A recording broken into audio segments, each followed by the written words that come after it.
and you wanted to make gigs because that's what punks were supposed to do. You know, DIY, you play, you make a gig, you make a record. So we began by playing in this kind of places like MJC, which is a very French thing. It is kind of places for youngsters in the suburbs. And there was La Fête de la Musique, a few things, but it wasn't enough. And most of the time, the sound was completely crappy. It wasn't good that much. There was a few clubs like Le Gibus, which is a kind of a legendary club, but most of them were pretty pricey. And most of them were owned by people who weren't, you know, you didn't want to mess with these guys. They were kind of night mafia and everything. So the whole thing wasn't cool enough for us. You know, it was complicated. So eventually we hung out in the poorer districts of Paris, of course, because that's where, you know, things happen. Things happen, And yes. So we went into, we hung out in Belleville, Ménilmontant, the east of Paris, which still is the place, the nicest place and the funniest place. And probably most authentic as well. Yeah, exactly. Still, it's changing a lot. There's a bit of gentrification, but you know, and we met through a radio, an anarchist radio called Radio Libertaire. We met guys who met guys, and we ended up meeting the squatters from the Belleville. And there was this guy called Mickey, who was a punk rocker coming from Nice, and he ended up in a squat.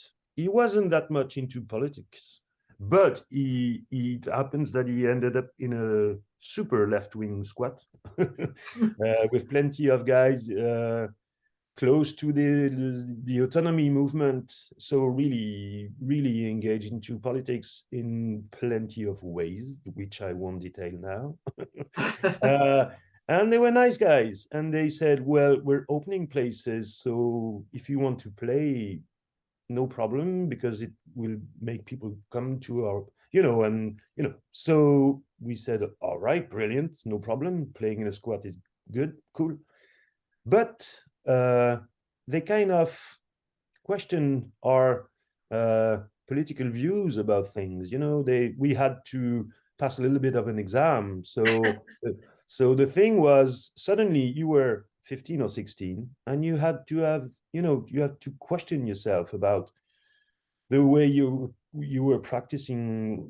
You know, you were dealing with the audience. Most of these gigs were free. You could good pay. French existentialist practice. Yeah, it's kind of, no, it was, you know, it's Yes, it's history repeating. You know, it was kind of a very close to the Provost movement in Holland, or the situationists and early extreme left wing in the 60s and everything. So it was kind of you had to be. There is this saying in French, but I can't translate it. But you'll have to. It's if you're speaking about revolution without put it in practical every day, you have a dead corpse in your mouth. You know. So it was kind of, you want to do things, do it, you know, the proper way. So pay no more than for a gig, pay no more than for a record, blah blah blah.